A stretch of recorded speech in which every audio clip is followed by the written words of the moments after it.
Hey, Mike, how are you? I'm doing swell, Bob. How are you doing? I am good. It is Thursday, not Tuesday. We have a Thursday show this week. Unfortunately, if you were looking for us on Tuesday night, we weren't here. Sorry if you missed us. Our guest had to reschedule, and we're working on rescheduling Sophie Campbell for in a couple of weeks or so. I'm hoping to get her back on. Um, but we have we have another regularly scheduled group of folks that we snuck in for Thursday, so we kept with Thursday. We're going to talk about this for most of the show. We're going to talk about this new Kickstarter that is currently funding, and we need to get it funded. There's a little over a week to go on civil disobedience, and we're going to have a couple of the editors and one of the writers on, and we're going to talk about this Kickstarter. We're going to talk about what it's about, and I'm excited for that. How do you feel? About what? I don't know. Well, let's talk about the fact that it's Supergirl week. All right. Well, hang on a second. First of all, I'm predisposed to like anything called civil disobedience. Right. Right now, given my attitude and situation, I'm even more enthusiastic about uncivil disobedience. But that is another story. Sure. The pre-talk about Supergirl, and by pre, I'm referring to the fact that only reviewers have seen it and not all of them have bothered, is the typical fanboy shit that you see on the internet that makes me wish that we never plugged the fuckers in the first place. All these people pontificating about why this movie is going to suck. Now, this is true for all genre stuff. You know, if we were to launch a series tomorrow, a TV series, where with Star Trek meeting the legacy of Doctor Who, people would hate it without seeing it, and then they'll see it and they'll still hate it because they have publicly committed to their hatred. So I don't believe any of these reviews that don't review the object, the movie, the comic book, whatever it may be, the TV show. I just don't. It's like, you don't know what you're talking about. It's not the next issue of Supergirl. No. And the last issue was great, by the way, but it's not the next issue of Supergirl. It's a movie. It's a standalone. It goes over there. It's kind of cool. It's not canon as far as the comics are concerned, which is really good because we all remember when Superman was forced to marry Lois Lane, not because he knocked her up or something, but because they did it on the TV show. You know, the one that was where that Nazis played Superman. Sure. I don't give a fuck. The movie goes away. You know, the TV show gets canceled. It's whatever it is. It's not Superman. Superman's the dude in the comic book, or for this moment in time, Superman is 452 different Superboys. Sure. Who may or may not be boys. I don't understand this. Well, I'm not trying to. I'm reading it. I actually normally I hate those types of stories. It forced you to buy 6 million comic books, but I thought this might be kind of a cool way for me to sort out all the different Superboys. Sure. And most of the stories are very good. They're in books that I've been reading anyway. So what the hell? Yeah, I understand. I don't know.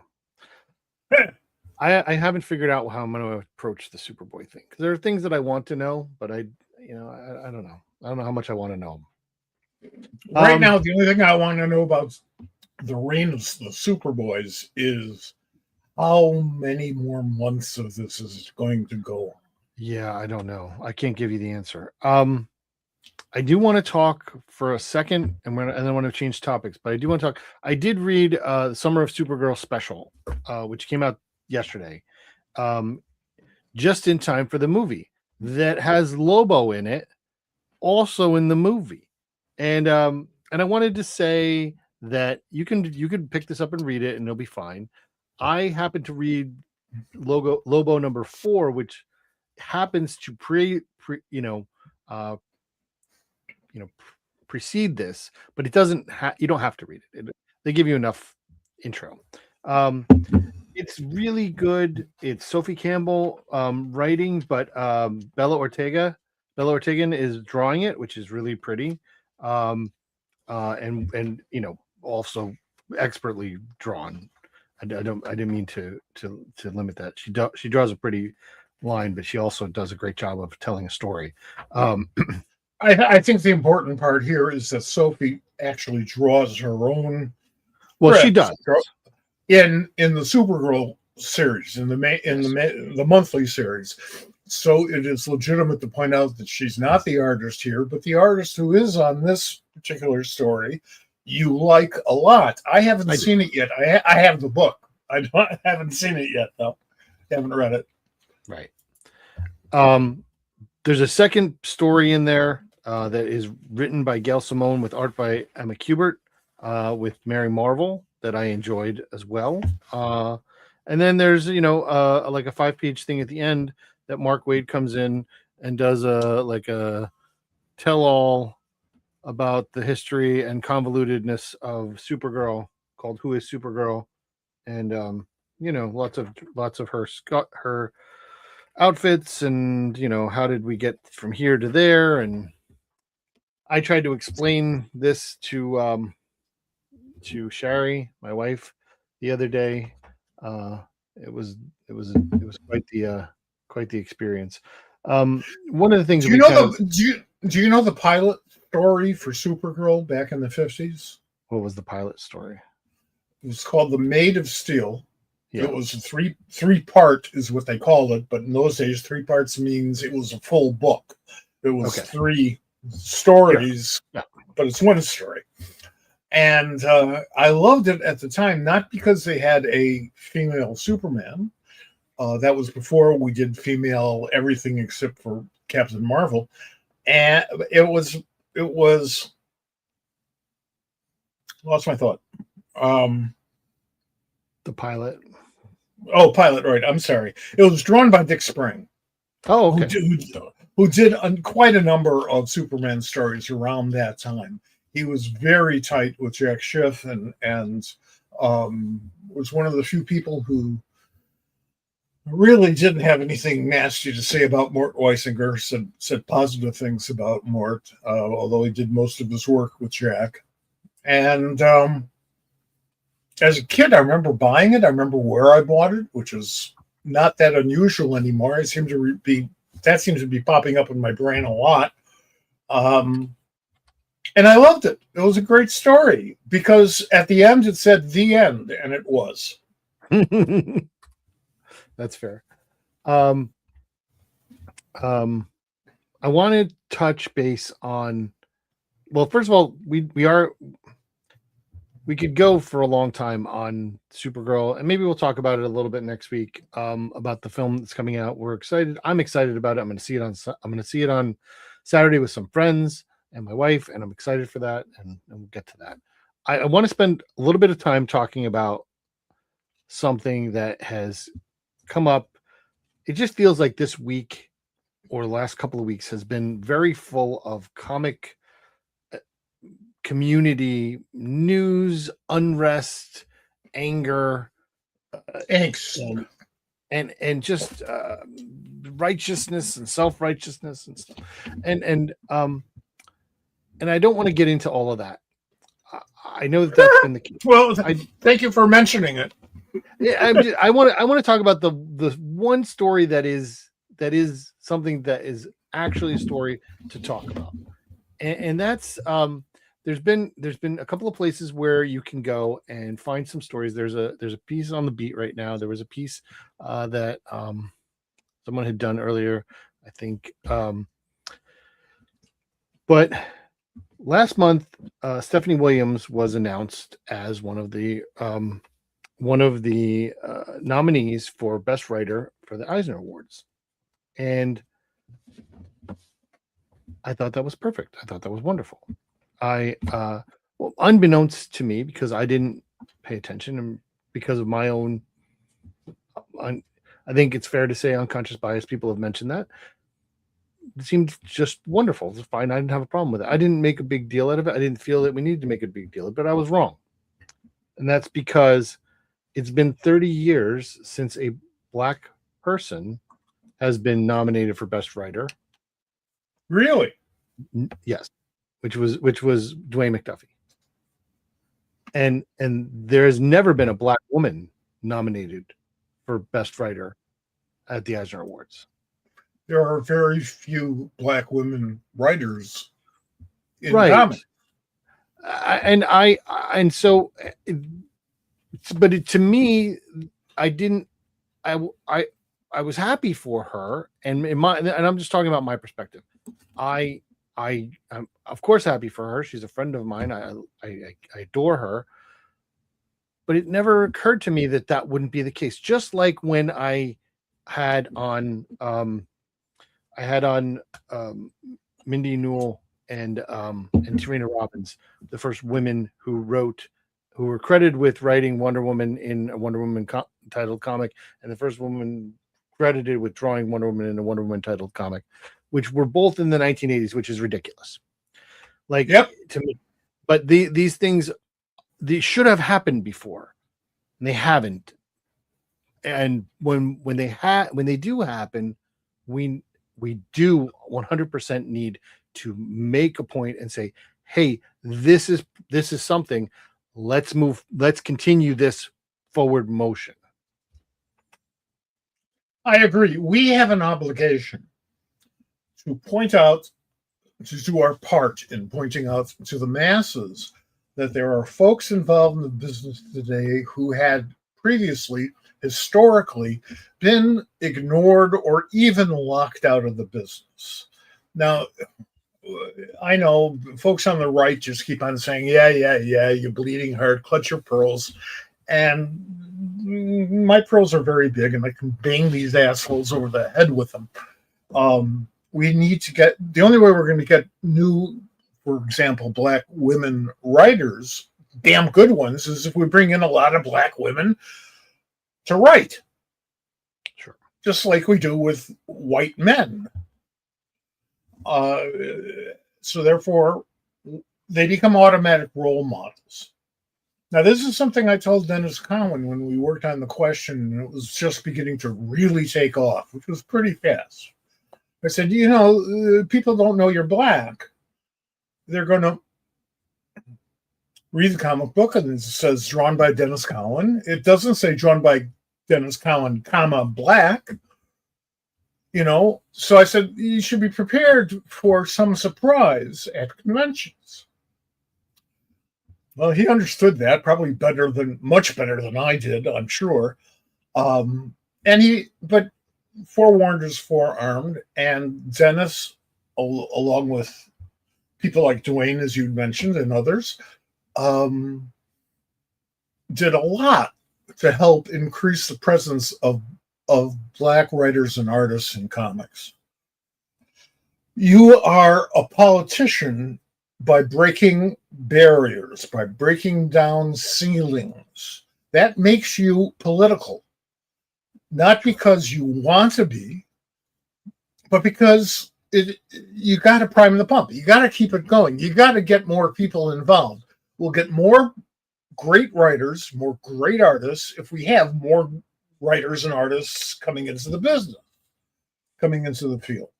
So I'll do anything to encourage anybody to get into the field, not because we deserve some sense of balance. No, we deserve a sense of perspective. And if all you got are, white male maggots reading your comics and creating your comics, and those are going to be the only people who are going to be reading them at all. And I'm not interested in that type of narrowcasting. Sure. I wanted to talk about this. I wanted to bring it up. I wanted our listeners and our viewers to know the importance of it. And I apologize if we haven't mentioned it early enough.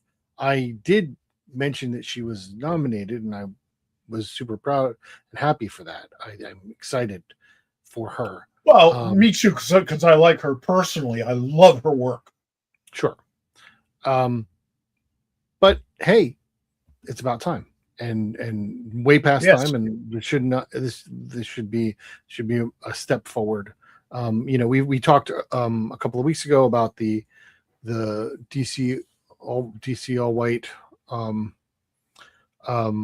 the fact that there's been a lack of ongoing stories with representation in a bunch of different areas, and we want more representation. Always want more representation, and it's part of what we're gonna, I think, talk a little bit about tonight in terms of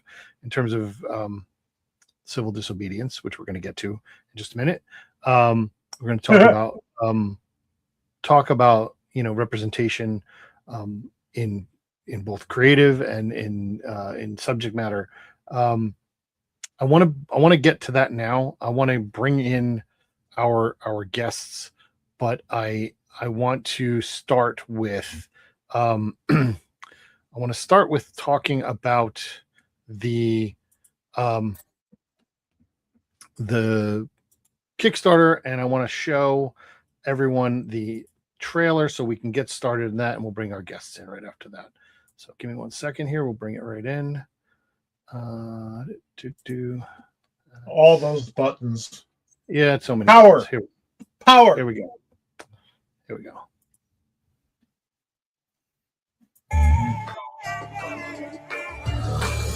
I'm Tyler Chintanner, co-founder and co-publisher at A Waveful World, here to present to you our latest anthology, Civil Disobedience, Stories of Resistance. It's a project that I'm editing alongside Vida Ayala and Jared Lujan. Inside, you're going to find these really incredible stories that range from fantastical examinations of resistance to small autobiographical examinations of how we find hope in our own neighborhoods. One of the things that was really important about this project was to encourage people to get out and get involved. And for those of you who are familiar with the anthologies we've published in the past, like the Ringo Award and Glad Award winning Young Men in Love and Becoming Who We Are, you know that we're not ones to shy away from controversial topics. And with Civil Disobedience, we're pushing those boundaries even further by not just collecting inspiring stories of resistance, but by providing useful resources for getting involved, staying safe, and making a difference. I'm not going to get into specifics. You'll have to read the book. All right. We're going to bring in a couple of people here. Tyler, welcome. Hi, Tyler.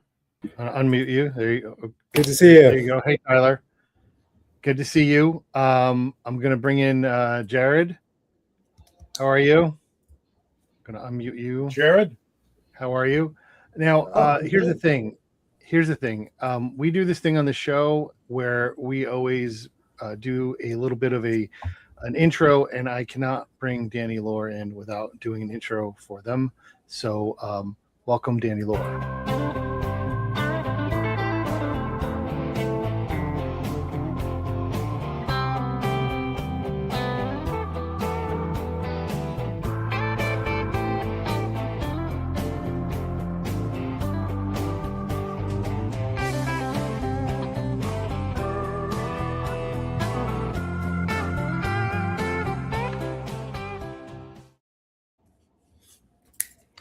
Hi, wow, Danny. 5 of us. Hey, I did not expect that. Thank you, guys. Well, Jared and Tyler, for a second, I've been wanting to have Danny on SquadCast since before Elmo owned Twitter. All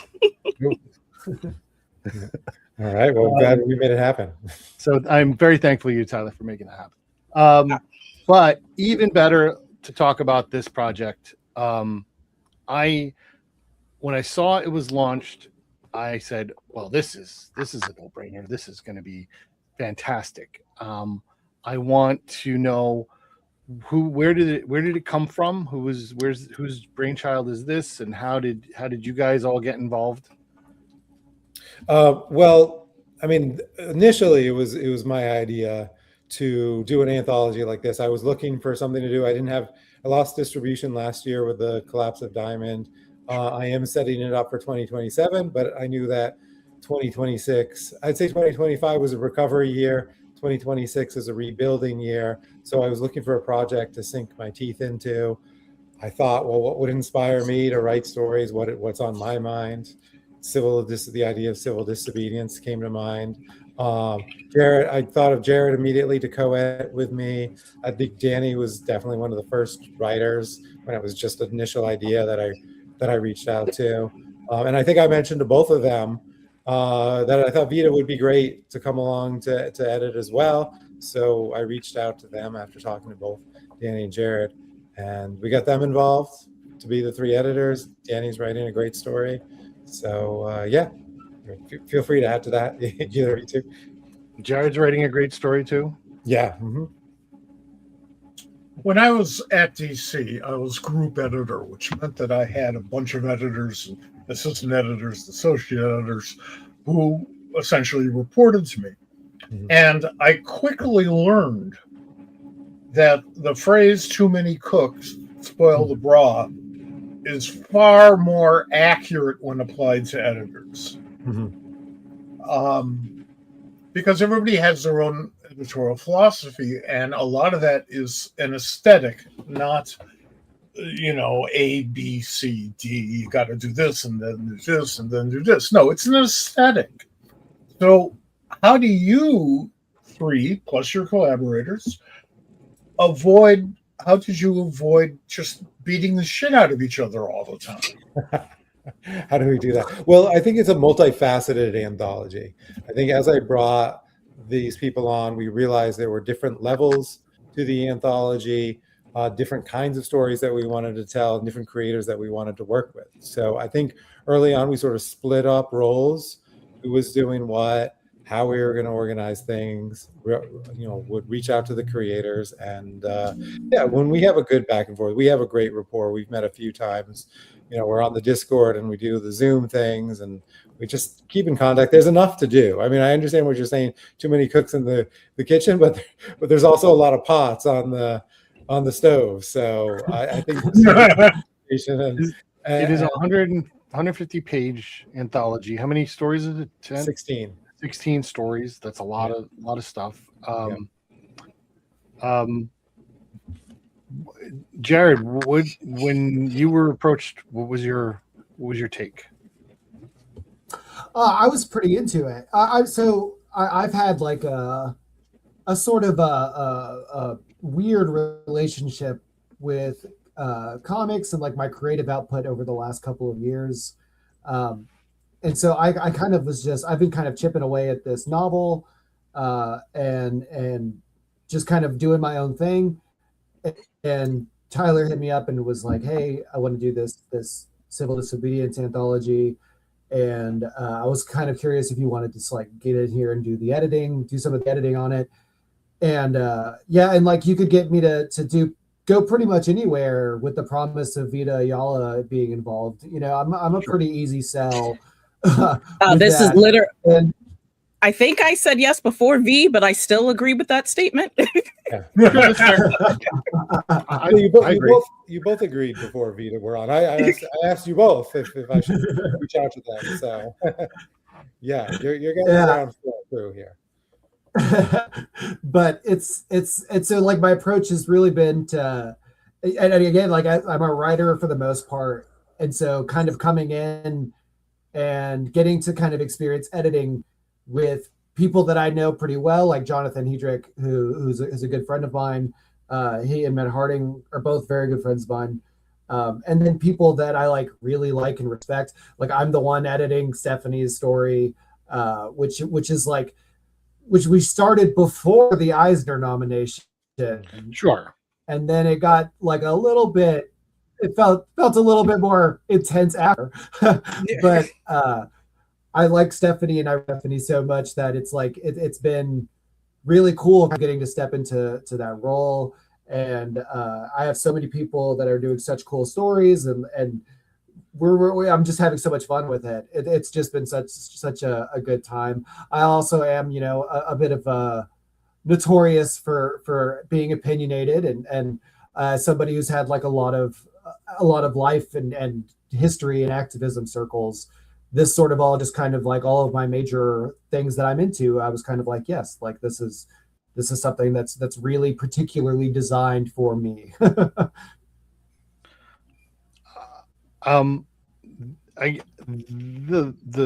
list of creators on this project is astonishing. It is fantastic. It is some of all of my favorite writers and artists. I'm so excited for it. It is when this happens, it's going to be phenomenal. I cannot overemphasize that. Danny, I want to touch on you for a minute, because there's a feeling that runs through almost all of your work of resistance, of smashing up against norms. What is this? Can you tell us about what the story is going to be, and also why you want to be involved in this project?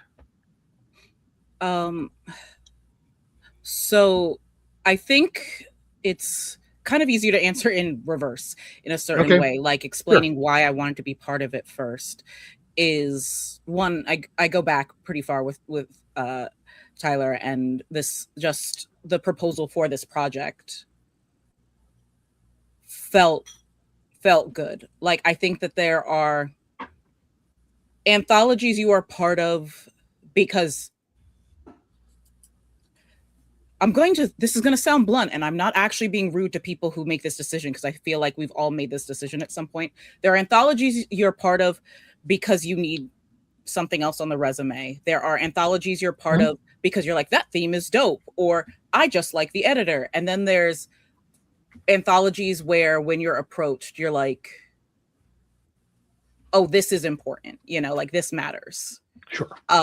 One of my first projects that I ever did very early on in my career, which is kind of how I met a lot of people in the industry, is that I was originally assistant and then like head creative editor on a Resistance anthology. And that was such an important part of my development. I learned so much, both because like a lot of it was editing people who, like me, were newer in their career versus like some of my idols, right? Which, when you're newer and you've not talked to them before, and just being like, yeah, just give, Mark Waid and Greg Rucka like notes, and you're like, why? To a certain extent, but like, you also, it helps so much with how I see myself as a creative, I think. And so it was when Tyler came to me and like told me about it, it felt like when they first asked me if I wanted to participate in that project, like, just those kind of moments that you're like, oh, yeah, absolutely. Sure. In the feel of, you trusted the team that was asking you to be thoughtful, to be careful, to care both about the audience, the message, and the creatives on the team. And I think that care is so important. That passion is so important to a project like this. And so for me, obviously, like you're saying, I like dealing with resistance communities, but I come from a background where, while I'm very loud about my opinions, I have a lot of social anxiety. And so I don't physically participate in a lot of resistance work as much as, like, say, my soul would like to, in many ways. And the way that I add to the fight is with my writing in a lot of ways. Like, that's why I write a lot of my stories, to get my passion for resistance out there so that other people can feel we all do what we can. And it starts, well, that's not true, but we should be doing what we can. Yeah. Otherwise, you're just phoning it in and signing a check. And you feel the difference. Absolutely. There are a lot of worthy things, even things I disagree with, that deserve commentary, exposure, deserve the art of storytelling to help elucidate these feelings.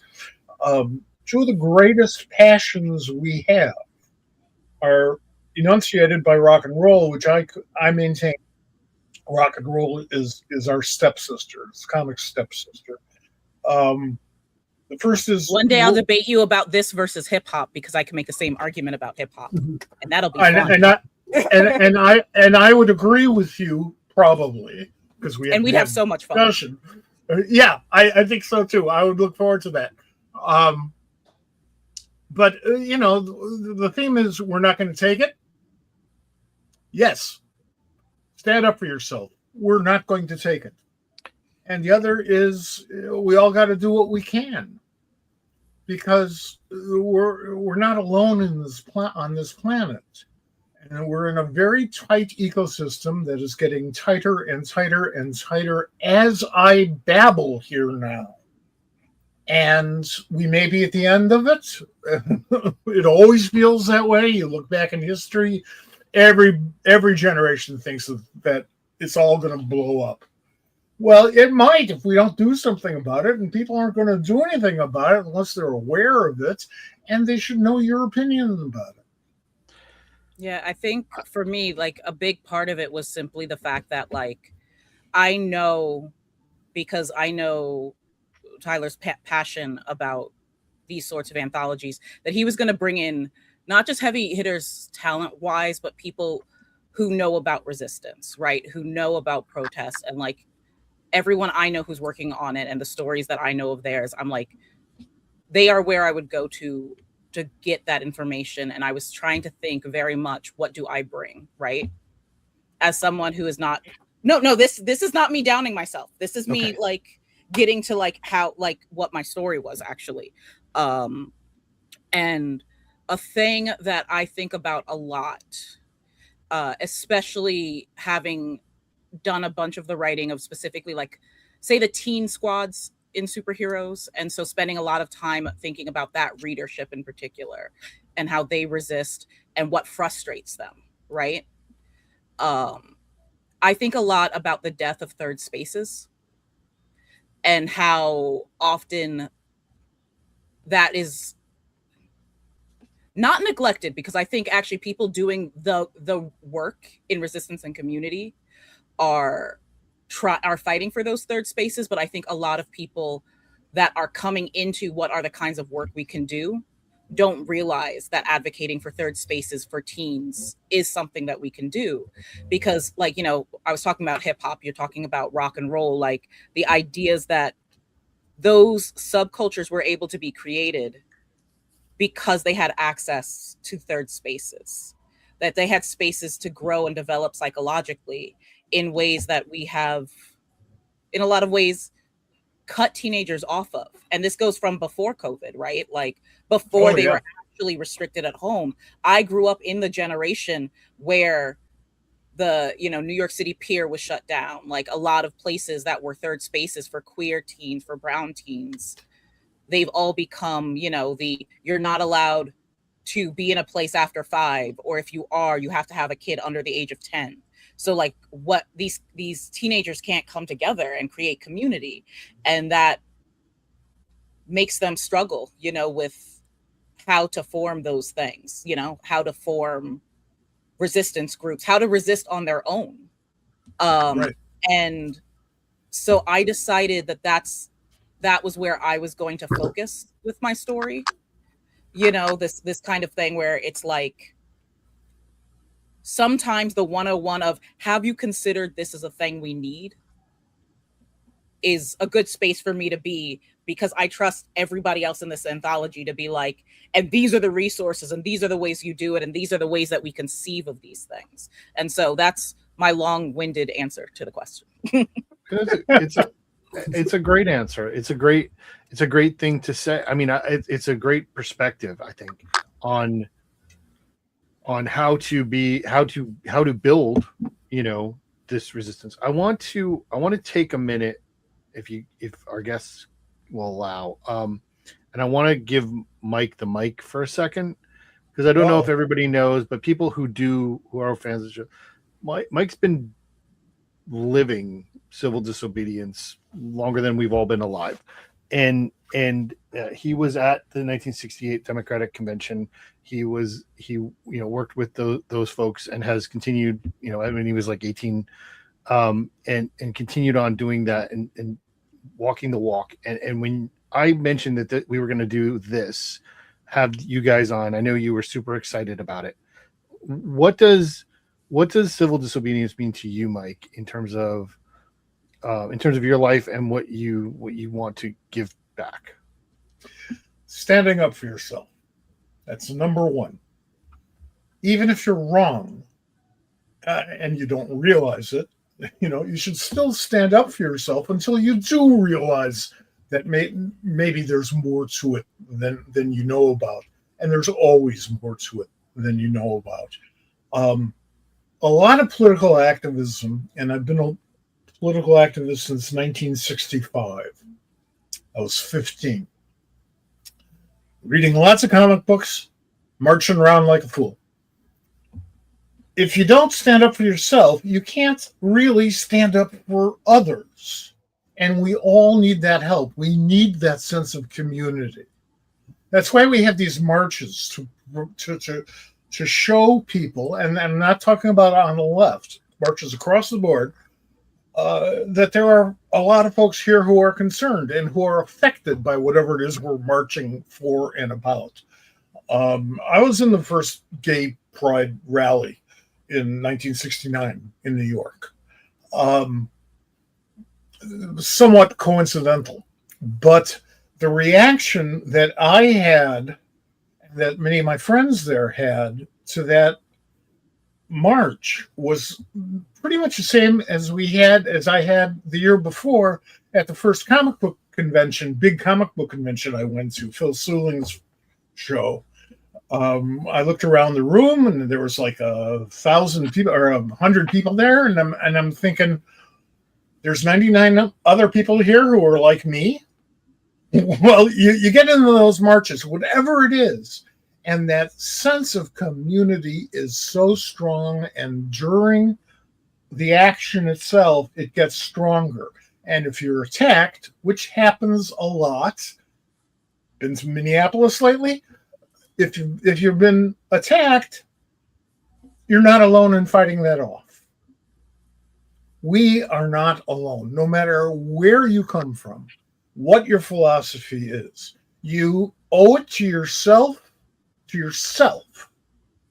more than anybody else, including the world, to stand up for your beliefs. I appreciate that. I want to read something from the Kickstarter campaign real quick. It says, filled with inspiring stories that range from historical accounts of protest movements to tales of the current political climate, even to allegory set in the near and distant future, Civil Disobedience is meant to inspire hope. We want readers to walk away from this anthology with a feeling of determination and a belief that they can and should do something. I'm just going to open this to the three of you folks and wonder, why do you think that this anthology about civil disobedience and standing up and making a difference and trying to invoke change is necessary today? Big question. I think probably any generation would feel that it's important. Why is it more today? I mean, I think it's trying to be suppressed. I think that there's a lot of effort to make it more difficult, to feel helpless, that it's not going to make a difference. And I mean, we're in the same week that a bunch of people who protested in Texas were sentenced to decades in prison. Yeah, 50 years, 50, half a century. Yep. Yeah. So a lot of it for me was just putting this book out to show that we're not afraid. We're not going to be like, ooh, what if we get the wrong kind of attention or whatever? Like, we're going to put this out. There's going to be something on the shelf. It's going to be something on the website. It's going to be something we're going to put out, because this is something that we should all feel is natural and safe. And I've been saying, this isn't an extreme book. We don't have stories of extreme things. These are things that we should be able to do as American citizens, of the world, get it out and support our beliefs and come together for the greater good. So there's nothing that should be marginalized about any of this. But if people are not reacting to what you've done, particularly if they're not reacting negatively, you're not trying hard enough. Maybe you got to look and see if you're suppressing important stuff, because when you stand up for yourself, the people who do have the power think you're trying to grab it from them. Mm-hmm. And that's probably true. That's probably true. Jared, what do you think? Why is this necessary? What are we missing that we need this? I think that power, like to not to make it too philosophical of an answer, right? But I think that power, the existence of power, necessitates its challenge. Like you shouldn't, even when things were normal, right? And they're not normal now, but even when things were normal, you shouldn't accept everything and every shift in a power dynamic without a little bit of resistance. And we're watching power dynamics shift more than we've seen in probably a century, by all accounts, right? And it's happening all over the world. And I think that understanding and popularizing not just resistance as this sort of like capital R word, but rejecting power norms and rejecting and showing how varied. And that's another thing about the book that I think is almost going undersung, right? Is how wide and varied the perspectives of the people who are making it and creating it are. Absolutely. And to see across all of these people, all these different kinds of people, to come together with these stories that resist and stories that reject a certain power dynamic, or stories of learning how to stay safe whenever you're in the process of protesting and things of that nature, I think is really, really incredible. And I think it's actually one of the things that I have been really captivated by as we've seen the stories coming through, is this wide, varied change in perspectives of all these people talking about how they react to this sort of environment and how they sort of reject and resist in their own rights. And it's been really cool. It's a really, really, there's nothing else like it, right? There's no, again, like with Vita is really kind of heading the charge on the resources in the book, and putting these kind of resources in the book alongside these stories is just so, I mean, there's nothing like that. That doesn't exist right now. So if you're seeing these power dynamics change and shift, and you're saying that you should maybe get involved, this is like such a great starting point for those kinds of people. Absolutely. I'm getting a lot of feedback here. Is there a problem it's all me? Jared's back. Yeah. Okay. Jared gives a little feedback on his voice. It's okay. Go ahead. I also kind of chiming in on what they were saying. I feel like we always need these kinds of guidebooks and rules in every generation. I don't think that there is a place historically where people weren't trying to have these conversations. But what I think happens is that the evolution of the world around us necessitates different approaches. And so what's important here is not simply having the conversation, but having the conversation that meets the moment. So for example, and this does not mean just like new stuff, like, oh, there is new tech stuff, so here's how you deal with new tech, or this particular flavor of fascism that we're dealing with, but also the people with the community and institutional knowledge to be able to recall old methods of resistance that maybe weren't just like forgotten, but say like there were certain things that say weren't applicable in the early 2000s for resistance because of the way that, the exact issues we had with government that are different, like say under Clinton and Obama, for example, that you approach things differently than when it was, say, Nixon or Reagan. And you can make a strong argument. You can make a clear, strong argument that those methods that were often used to approach thinking about how to resist Nixon and Reagan, a lot of them can be revived now because of who we're fighting, right? And these Absolutely. are just to name a couple of examples, right? And it's not laziness on anyone's part to not know how to approach that method of resistance. It's that they have not yet in their lifetime had to apply that. So it is, if you want, it is not everyone's responsibility to teach. It is everyone whose responsibility who wants change and thinks that they can offer up some way of helping to teach and to learn. Change is not going to come to you. Right. And so like an anthology like this presents people with various moments of both historical and contemporary resistance to think about, both in the literal historical of these are historical moments and concepts that they can then kind of like start to think about in ways that maybe it was not presented to them. You know, like a very simple example in my life is I grew up in Harlem projects, right? And in the Bronx. So in my young childhood, there were lots of world views that I did not quite experience in the same way, right? And then I was a scholarship kid at a private school, right? Completely out of my element, right? And what this meant is thinking about resistance. I learned a lot about resistance growing up in Harlem. You know, a lot of people who lived around me were participated in it. But resistance in Harlem at that time was different from resistance on the Upper East Side even, right?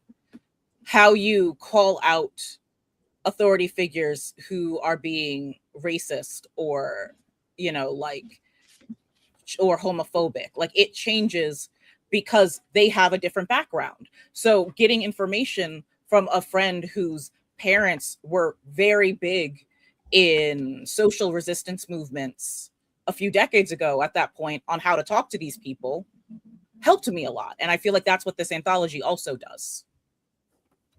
I think that's great. I think that's good, Mike. Well, it's pushback. It starts as pushback. And when you have more to push against, you have a bigger platform and you can use a louder voice. It's no coincidence that after 15 months of nightmarish behavior, truly nightmarish behavior from our government, we have easily the greatest pushback from the populace that I have ever seen. And again, I was part of that whole 1960s thing and conspiracy trial and all that other stuff and committee to defend the Black Panthers and all kinds of stuff. And we had a lot on our plate, but that plate is so much bigger now. And so many people are saying, wait a minute, this isn't working. This isn't working for these people. It should be working for everybody. And that is a concept that some folks reject. I don't understand it, but they reject it. No. Ubi es mia. Where's mine? I think it's because this is the kind interpretation of that. And obviously not all people should be treated, frankly, with this kindness. But I think that part of what happens is that a lot of folks struggle with adjusting what helping someone means. I'm thinking about this a lot in my personal life, right? Sure. Where there are a lot of people who really want to help, say, brown people in general, like say Black people. And they have a very kind of like, I gotta be a voice that defends them in this specific way perspective. And it takes a lot for the average human being to stop and go, wait, is that how you need to be helped? What Sure. do you need from me? And then to accept that what they need from you isn't necessarily what's the easiest for you to give. And that conversation is incredibly difficult to have person to person, because a lot of personal hurt and mortification, I think, gets wrapped up in that. When you realize, oh, I've been trying to help these people, and then they're like, that's not remotely helpful to us. Listen to us, right?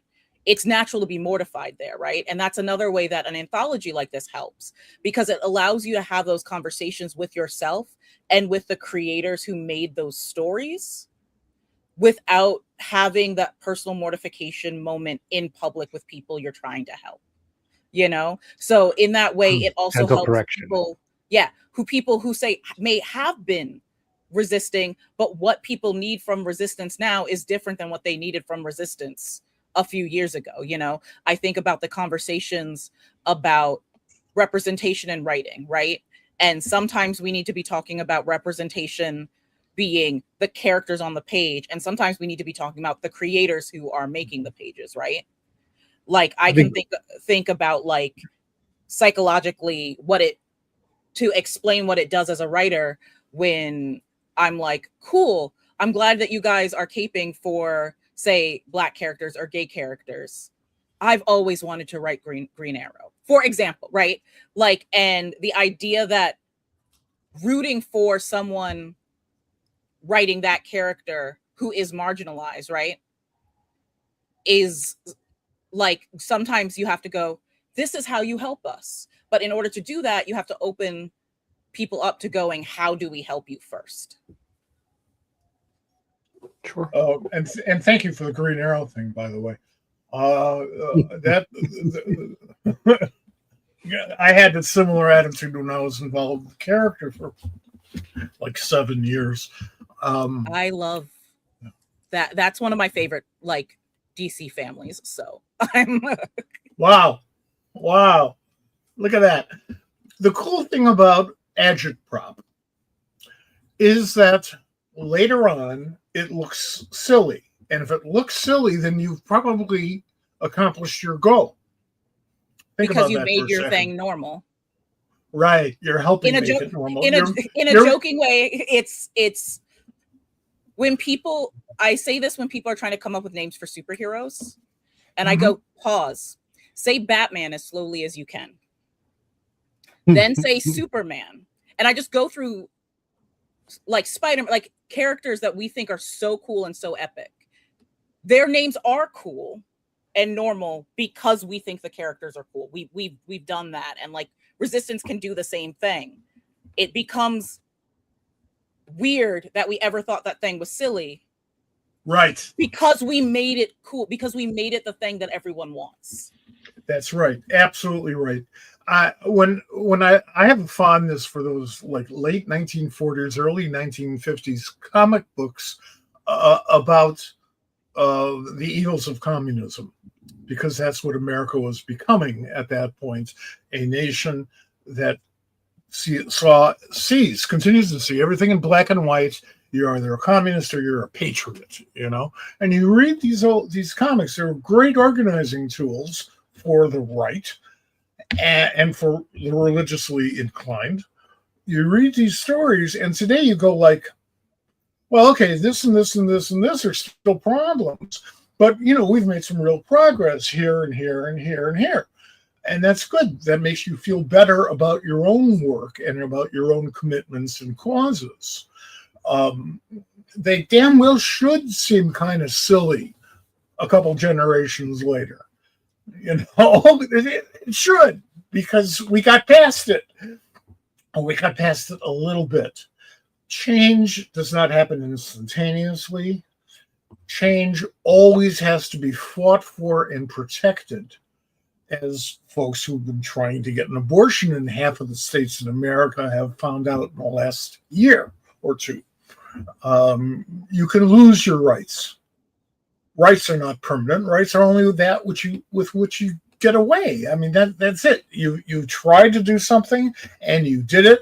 You had that right. We need to remember that this isn't a baseball game. 9 innings later, you have a winner. No, Now, 9 generations later, if you have a winner, that's great. But if you look at the difference between what's going on today and what's going on 9 generations ago, it's like night and day. We've made enormous progress. I love this conversation we're having. It's exactly what I wanted to have. But I want to pause this thing, and I want to talk about the Kickstarter. I want to talk about what this is, because I desperately need this Kickstarter to be funded and for everyone to be able to get this. If you're watching or listening, in the show notes, you will see a link to the Kickstarter. You can go there, you can back it. I want to, and it's scrolling across the bottom. So just type that into your browser. Go and press back this. What is it that you guys are producing here? What is the this is, who did the cover, by the way? Chris Sheehan. It's awesome. It's beautiful. Yeah. I love it. Who did the logo? Tim Daniel. Of course he did. Yeah. Of course. Really nice. Great team. Really nice. Like, I mean, the amount of this list of creators, it's banger after banger. It's just amazing. You think you're through it, and then there's more, and then there's more, and it's just, and the letterers are some of my favorite letterers in the business. But so what is it that people are getting? What are the options in terms of what the well, the book itself, which is the 150-page anthology, that's always been my primary focus for me, is to get people the book and to read it, whether it's digital or in print. We are offering an exclusive digital deluxe, which includes the inside look, which is going to have some creator interviews and art process, character designs. Jared is actually heading that up. And then I came up with a little swag, just to include with the book for people who want extras. We've got the bookmark. We've got those 3 pins, one with the Civil Disobedience logo, and the 2 other ones with the slogan, Comics Against Fascism and Good Trouble. So I thought that was, and that forms a red, white, and blue pin color scheme. So if you want all 3, you can get those. A couple stickers, the holofoil of the logo, because I thought the logo looked quite good with the holofoil behind it. A sticker of the cover art by Chris Sheehan. And then a signed book plate. There are going to be 50 of those, and most of those have gone. I think there's 16 left, and I can't make more because I already got Stephanie and Ryan and a few others to do the sign. They only signed 50, so when those are gone, well, it's limited. Yeah, and then I have a lot of my back catalog, which Jared, Danny, Vita have all been in. Deadbeats and This Nightmare Kills Fascists, and some of the other Jared's Crash and Troy and My Orphan King, Becoming Who We Are, Young Men in Love. So I'm hoping people who don't know all our work or haven't read it all can go into the back catalog, get digital or print, to add to their order. What about the crossover with Lifeline? Yes. Yeah. Okay. So I know Lifeline, Kat and Phil, and they've done some great anthologies as well. And they were doing their 3rd volume of By Visibility at the same time. So we just did a little crossover. I reached out to them and we made a Resist sticker. I don't know if you have an image. I can probably pop that. It's the Resist logo with the By flag in the background. And so people who back both campaigns, which I totally recommend because I've backed a bunch of Lifeline anthologies. Of course. If they get both of them, then I'll send it with our rewards. It has to be physical in both. We'll send them that Resist sticker with the By flag. Yeah, there you go. That sticker right there to come with your rewards for backing both. You mentioned the phrase "good trouble." Mm-hmm. I wish to tell you a story. Okay. Bob knows the story about one of the most bizarre and wonderful things that ever happened to me at a comic book convention. Mm-hmm. It's at Baltimore, and I go into the show. It's like the day before during setup. So I was going to the show to set up. Mm-hmm. And who do I see there alone at his table but John Lewis? Mm-hmm. And I do a double take. I mean, I could have done a Tex Avery take, with the eyeballs coming out. It's like, that's John Lewis. I know that's John Lewis. I've talked to John Lewis. That's John Lewis. what the hell is he doing at a comic book convention? Well, I found out, obviously, people today know they did those three-part history. Incredible history. And incredible book. I just wish it was professionally lettered. That's the only problem I have with the book, period. All three. Mhm. And there's nobody there. And I'm thinking like, wow, that's okay. I know it's set up, but this is a hell of an opportunity. So I came up and we talked and we started chatting and we had about maybe a 20-minute conversation, which you don't get at conventions when they're open to the public. And I walked away having had this private interview with a congressman and with a man who I admire above and beyond almost all other people, and I'm not alone in that. And even at that point, 10 years ago, I was like in my mid-60s. It was hard for me to say. I was impressed, I was edified, I was educated, and I got another dose of power, of energy to continue on just by talking with that man. And I'll tell you something, every person that I'm looking at on this screen right now is going to be in that position. You all are talking to people about meaningful change and what is going on in our world. And there is no higher calling in my book. There's no higher calling.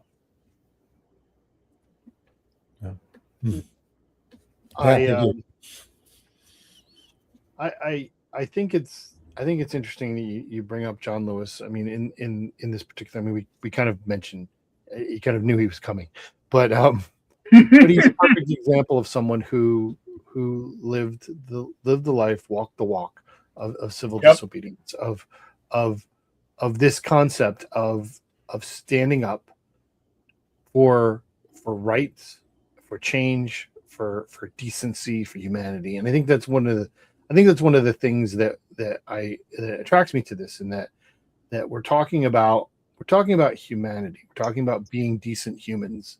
Most of the things that we're fighting for today, and we all are, is just the right to exist as humans that is being consistently, trampled upon and diminished.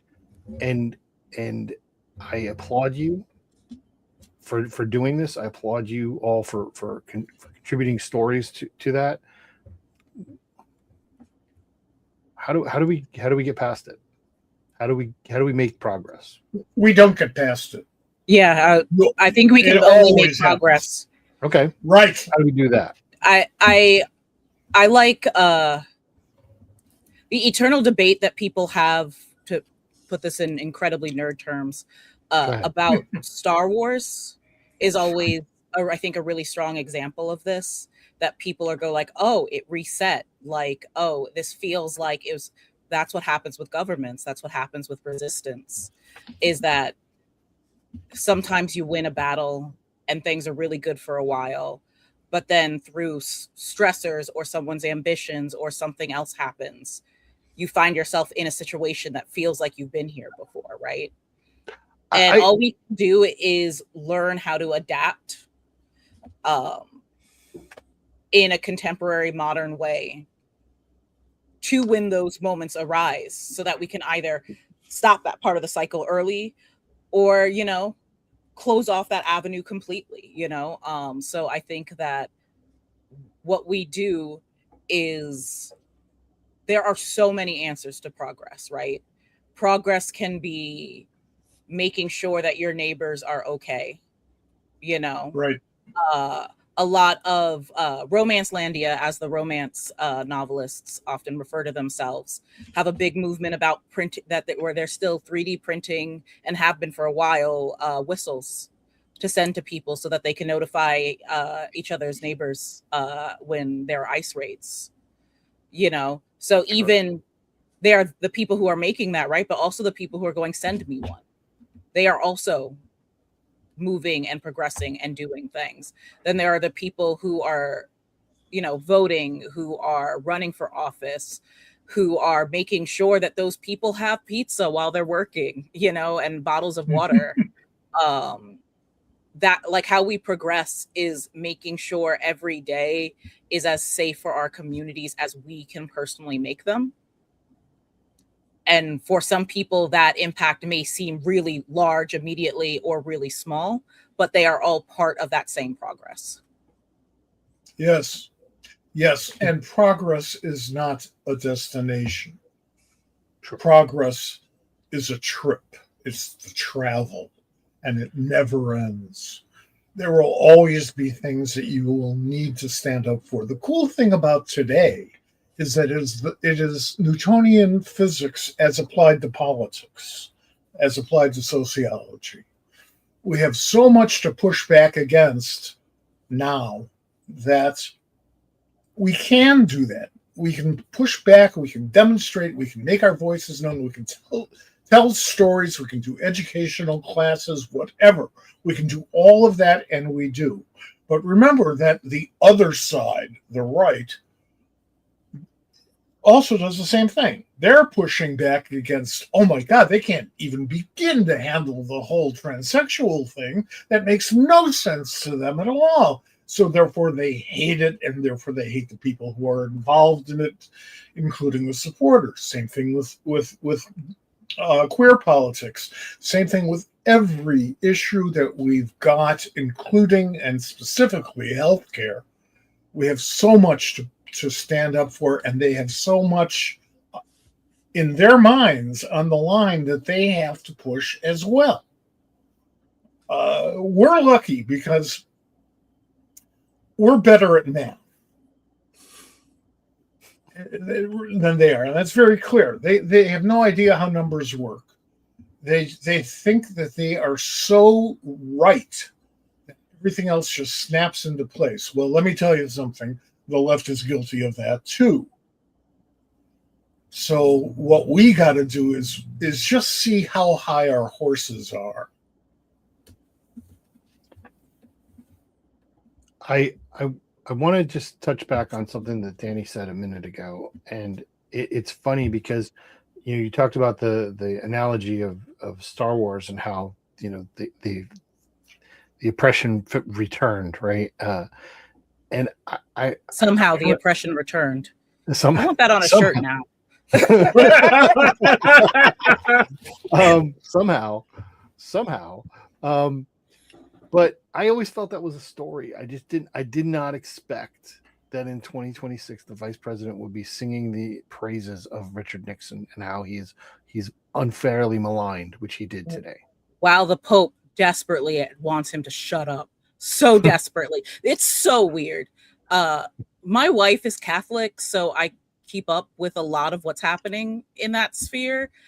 And especially since the VP is, as my wife would say, that new wave of evangelicals who pretend they're Catholic. Yeah. like that very deep wave of oh, but we don't listen to the Pope, but we say we're Catholic. I don't even know why you would be Catholic if you don't want to listen to now anyway. But like it's that whole thing that's just happening constantly where you're like, this is really where we're at now. Like this is just a weird topsy-turvy mirrorverse, I guess. I'm a native Chicagoan, which is as close to being Catholic adjacent as you can get. And I'm very proud. I'm very proud of the Pope because this is the first Pope in my lifetime that has been really a 24/7 force for good, standing up for people, standing up for life, for value. And like they don't necessarily always get it right, but one of the things it's also very, very interesting. Like I said, I am deeper into knowing about Catholic stuff than I would on my own because my wife obviously follows. But like it's this whole thing of we're talking about progress, and that's a really good example because he was basically picked as the next in line by the previous Pope, who, when you actually look at the writings and things like that, it's like, oh, he picked him because he knew he would be, not only with the groundwork that was already placed by the previous one, but he picked Pope Leo because he knew he was going to be more progressive than anyone else had been. And he was like, that's why I'm picking this man, and saying that you guys should put him into the position after me. And it's very interesting to watch when, like, obviously, like, there's a lot about most structured Christian religions that drive me up the wall, but but watching, there's something so satisfying watching the right panic, because like the dude they expect to agree with them is just like, y'all are going to hell. And like, there's just something so deeply satisfying to watch this man lay out in really interesting, like both simple and complex language, stuff that like we're trying to push in this anthology, you know, to bring it back around, you know, like it's a weird moment in time, but I mean, I guess that's what happens when the Chicagoan becomes Pope, I guess. I do want to bring it back around to this. Why I might kind of mention it earlier, but why is comics a medium for resistance? Why is it a place? Why is it a medium that you can explore stories of resistance and disobedience and what is it about comics that makes that work? So like comics is like the medium of the weirdos, right? Like our some of our greatest creators are witches and wizards. As we all smile. We all have really strong opinions about paperweight and whether or not it should be glossy and light or not.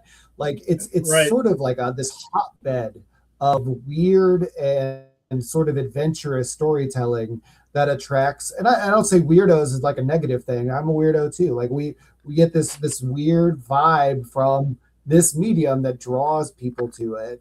And I think comics is already sort of this sort of medium that's been prone to government power and censorship when they're the comics code and deciding what can and can't be shown and what is okay and fitting for young moral eyes in the United States. I think things like that already give it such a unique enough background, and it's not mainstream, right? Like it's not super mainstream like movies and TV where, oh, well, you can't necessarily put that in there. Like people in comics, you could get it from this shop, but there's so many weirdos in comics that you can actually go to this crowdfunding website and you can find comics of all kinds from other major publishers.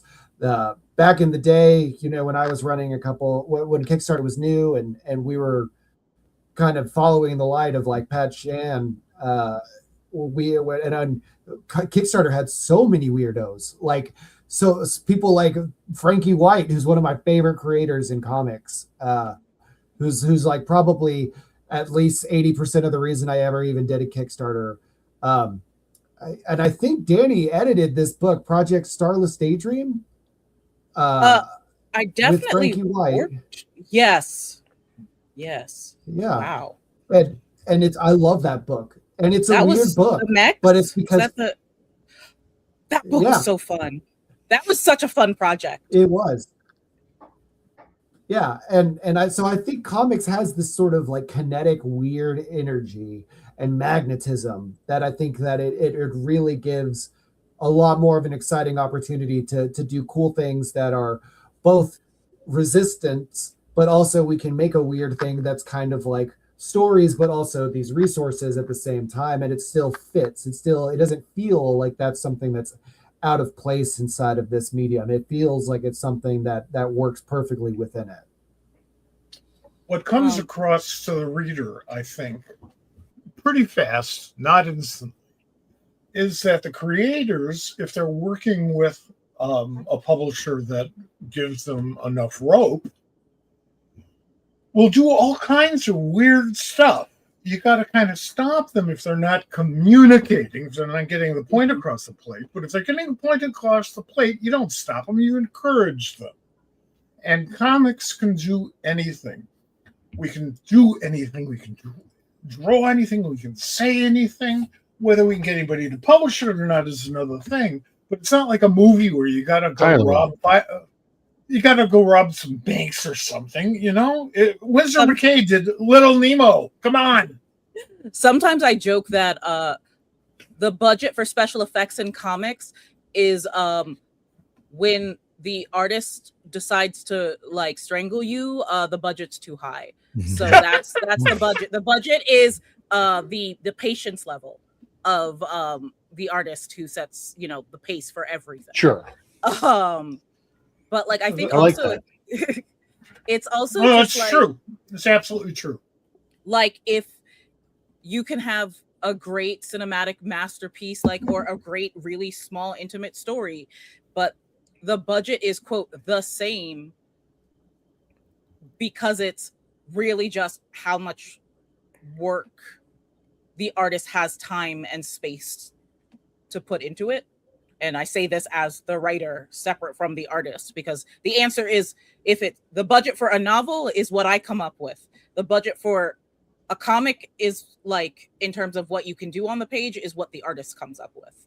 That's kind of how I've always kind of like described it when I'm like doing workshops and stuff.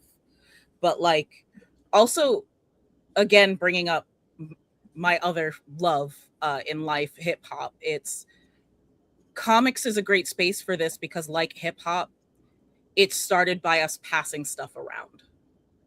Yeah. Passing zines, passing, you know, a cheap comic that might have been published, but it's, hey, check this out. You know, in the same way that like, oh, let's go and listen to this record, you know, pass it, or just hearing somebody do something on the street and creating something with it, right? And so there's already that cultural relationship with comics to a certain extent, that yes, there are the mainstream things, you know, there are your Billboard top 20, you know, or your big hip hop hits. But even if another hip hop song never made it the top 10, hip hop still exists because the structure of the industry is not hip hop culture. In the same way, comics is very, very much the same. There is the structure of the comics industry is so not comics as a community and a culture. That's why we constantly have the how do you break in debates, and Right. then someone who, you know, writes professionally has to be, what do you mean? You know, like, because like there's so many different definitions, which allows so much resistance, right? Because say you are furious at the industry, if you are willing to put the work into the page, you can get it out, especially now, right? Because how many folks that are big and popular in the industry now started by going, hey, I printed out this thing that I wrote, this little ash can, you know, read it, you know? Sure. And I think that's one of the ways that comics can be great for resistance. And then to put my really nerd crafty hat on, the way that it melds both words and pictures in such a unique way means that comics is able to represent resistance in and of itself, because so many rules of comics are fake. To be blunt, there are rules that we tend to teach people so that things are easier, like both to create, but also for someone to consume it. But if I were to do an epic poem with illustrations and maybe no panels, I might still argue that that's a comic. If there is a comic that has no words throughout, it's still a comic, right? Oh, absolutely. The way that I once, you know, like my favorite thing is to play, you know, weird fourth wall, you know, like games. So I remember once I was writing like Punchline at DC, and then we did a bit where the entire boss fight takes place in a fake, like, not YouTube video, right? And so like being able to do the things like the boss fight decides that the hero's not going to win by rewinding, you know, on the page, or move the characters deciding that that panels aren't real and they break the panel things. These are all things you can do in comics, right? There are actual, like, there are so many more things, rules that have to be there for you to film something, or for it to be just audio, or for it to be just words. So comics in and of itself, in the same way that like sampling and riffing in hip hop is its own form of like creative resistance and creative manifestation, that is a unique genre. Comics is a unique medium in that form. That's great. That's a great analysis. I got my start in terms of actually publishing comics with the Undergrounds back in, 69. And Nice. that opened up so many doors for the medium, because all these guys were doing, and I say guys because that was the majority effort, not to disparage, to put That was the Sherry style or of the Trina time. down. That was the style of America at the time. But we moved. We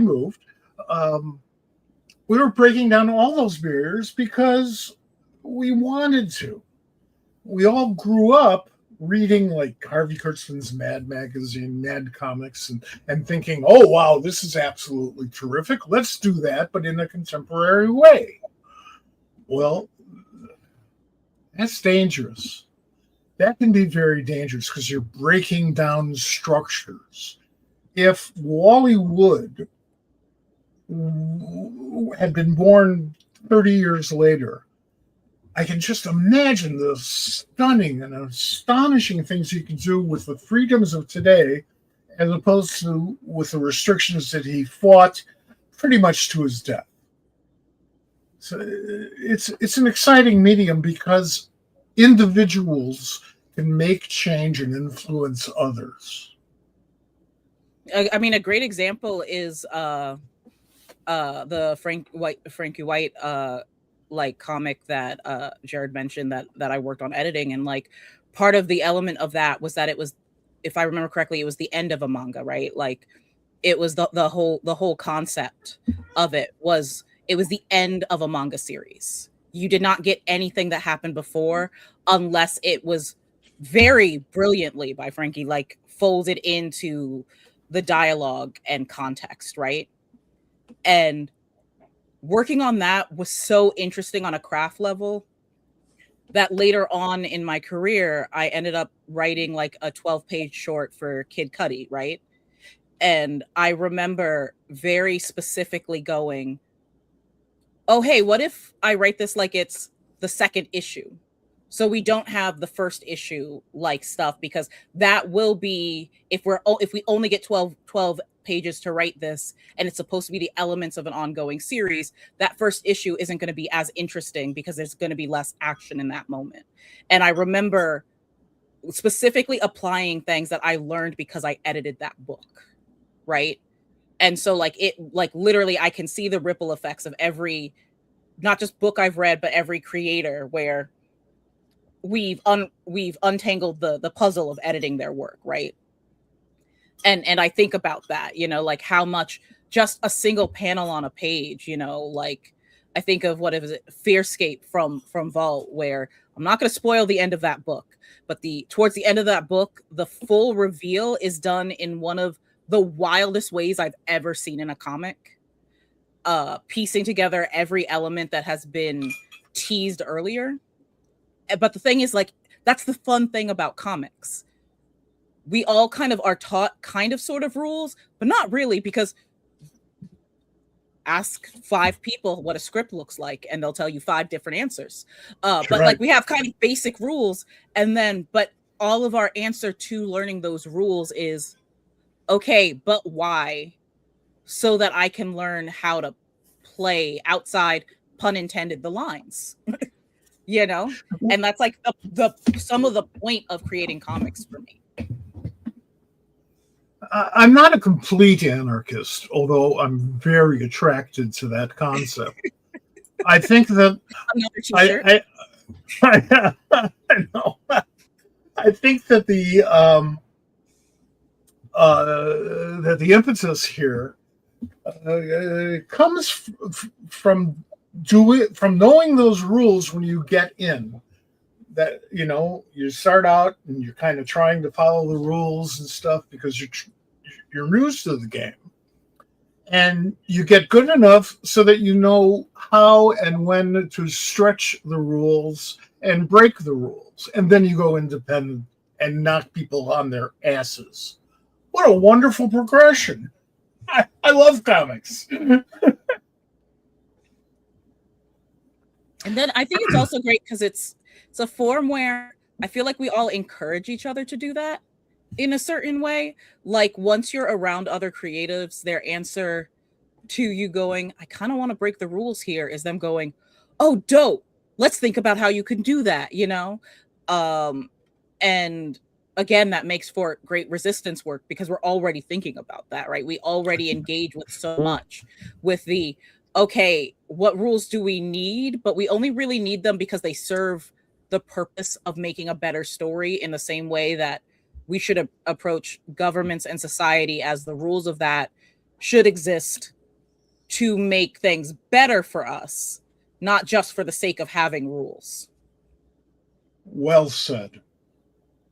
Very well said. My hat's off to you. That's a wonderful analysis that is easy I think for most people to wrap their heads around.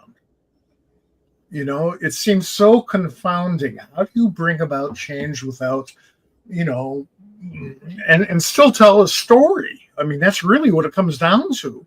How do you make your point and still tell a story? Well, the point has to be the story, obviously. But once you go beyond that, you got to figure it out. And everybody's going to do it their own way. And most of them are going to be worthy if they're experienced enough. And some of them are going to be goddamn great. So go to it. Go to it. Marvel and DC used to be it. Today, they're stepping stones. Used to be the other way around. You'd publish your own comic book, you'd show it around at the convention, and maybe you'll get some work from Marvel and DC. Other way around now. You can do your own thing after learning the very basics. You got to know the basics. You got to know what you're rebelling against. Quite frankly, you have to understand where all that is. We're getting towards the end, but I do want to, since we're talking about it, this is what we're talking about, Project Starless Daydream. This is the Frankie White thing that we're. Yes, it was so good, so good. I love that. And like the nice part about it is because it's the end of the story, goes straight for the emotional meat, right? It's not as interested in setting up a bunch of the stuff that you need to have like the longer, but because the entire concept is this is the end, right? While it actually very smoothly and very interestingly introducing you to the characters, just goes, everyone is at the end of their rope at the start, Sure. And just I'm just looking at the creator list on that, and how many of those people are now big names in the industry. It's crazy. We are talking about Civil Disobedience, which is available on Kickstarter right now for you to back, so we can get this project created. There are 16 stories, 150 pages by some fantastic creators, some of who are in front of you right now, or who you're listening to or watching. Tyler, I want to come back to you before we get towards the end and just say, what has been the most rewarding thing about this process so far in terms of getting this book wrangled up and on its way? We're still very much in the middle of it. I understand that. It feels like it's like very like alive and amorphous. The stories that the writers came up with were just incredible and so original and so different and so many different perspectives. I was a little worried that maybe you just get the same thing or just a very sort of simple take on it, or this is bad or this or that. But the different approach, so informative. People know their stuff, taking different perspectives on things. Yeah, I mean, when you make an anthology, you come up with a theme and you come up with the packaging, and the structure sort of for it. But like the anthology is made of the different stories. I mean, that's what you have. It's just a container for all these different stories. So if the creative teams don't bring it, then that's really your product right there. And so as the editor, I do my own creative stuff, which I have a lot of control over in my own company. But just to like open this up to so many different voices and perspectives, and to have these things come in, and I couldn't even name some of them over the others. They're all just so good, and it's just a pleasure to see these come in and to usher them into a complete story, finished files in a printed book. For me, one of the coolest things about crowdfunding and the way we're producing comics today. If 20 years ago you asked me about the fate of anthologies, I would say that if anthology comics weren't already dead, they were coughing up a lot of blood in the corner. Today, they're back. They're vital. They have something to say. They're not just a cornucopia of wondrous stories, although we hope they are. They are important. You get 16 different points of view on 16 different stories. You can call them issues if you like, but that's what they are. We're storytellers. We are storytellers, first and foremost. Yeah.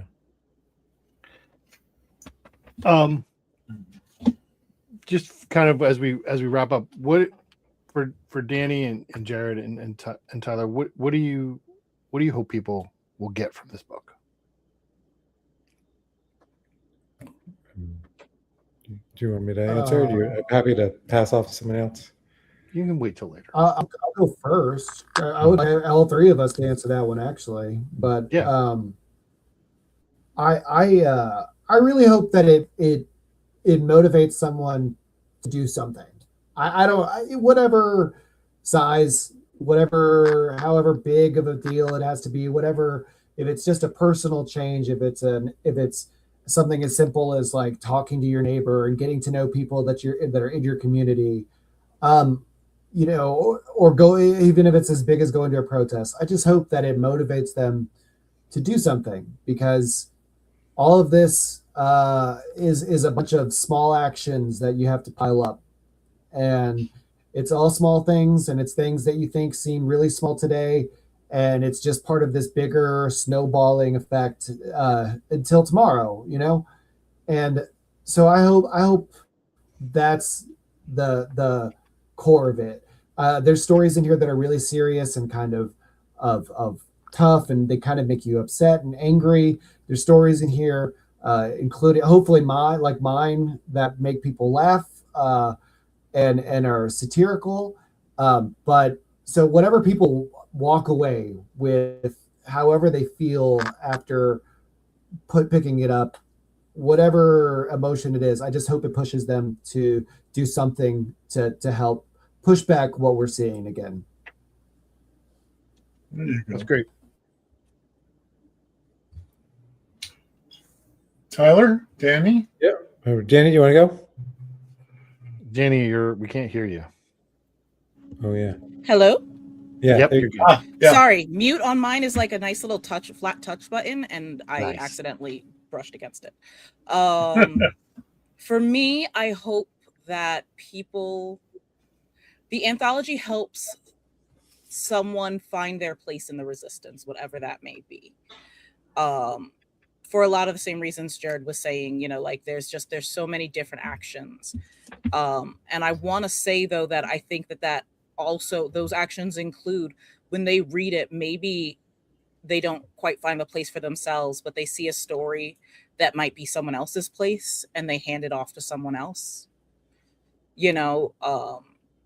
A kid who's, into resisting in a tech way, or just forming groups in their community, passing it off to them, or to another adult who doesn't know like a specific history that might touch them. I think that being the person that helps other people find their place in a community or resistance is a really important and strong role. Even when a lot of people often feel when they're in that position that they're not helping, they are. So yeah. Oh yeah.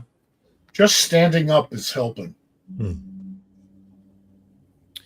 Yeah, for me, I would say I really want to get some positive vibes going for this stuff. I think we have a tendency to approach it with like a heavy heart, or feel as if we're not doing enough. It's like, no, let's we can make this like fun in a way. I know there's a lot of serious implications, some serious issues with some serious consequences, but the idea of getting out in your community and finding connection, coming together and just having a positive impact, small positive impacts. I think that can be fun to a degree. I think it can be energetic, energizing. That's what I want. I just want people to feel good about this book, good about whatever they can do, good about the direction in general. It's not all going to be perfect. We're going to break some things along the way, but just for the most part, this is good. This is a good thing. It's definitely a good thing. It's definitely a good thing. And worthy. I want to thank you all for being here. I want to. We're honored to have you guys on to talk about this. We want very much for this project to be successful, and we're going to do everything we can to do that. You're all welcome here at any point. Welcome to the squad, and we're really thankful for you guys taking the time and being here. So thanks very much. Well, thank you for having us. Thanks so much. Thank you all very, very much. Whoa, there we go. Bye. Hey, it's you and me. Hey. We made it through. What a fun conversation. It was everything I expected. I don't often say this. As a matter of fact, this is the first time I've ever said this. But I don't know how long the funding period is, how long the campaign is going. But we should, before it ends, if we can, we should rerun this one. Oh, sure. We'll do something like that. We'll get that one out there. That would be great. We'll figure out something about that. I'm gonna, pay attention to where we are. We'll put this on our socials. We'll grab some clips. We'll continue to post about it. We have been on on Pop Culture Squad social media talking about this project. We'll talk about it again on the next shows that we have up, just at least to mention it for us, because it's important to us, this project, and everything else. So again, we want to thank everybody for watching, for anybody for listening. We're going to be back next Tuesday, and regular Tuesday schedule for the next 3 weeks. We're all good on that. We might get a Thursday or two in there, so pay attention. But this Tuesday, Barbara Perez Marquez is going to be on the show. We're going to talk about their projects that are coming up. It's going to be a lot of fun. We're going to end Pride Month with them on the show, and we're excited about that. We have I think we have Fred Van Lente the week after that. We have the Benson sisters the week after that. It's going to be a lot of good stuff here, and we're going to be talking about good projects and good comics and things in the world that need our attention, and that's what we're here for. And you know what you can do? Right. You can read more comics because they're good for you. That's absolutely the truth. We want to thank you folks for sitting here with us. We welcome you to our table every time it's set. Thanks again. Thanks, everybody.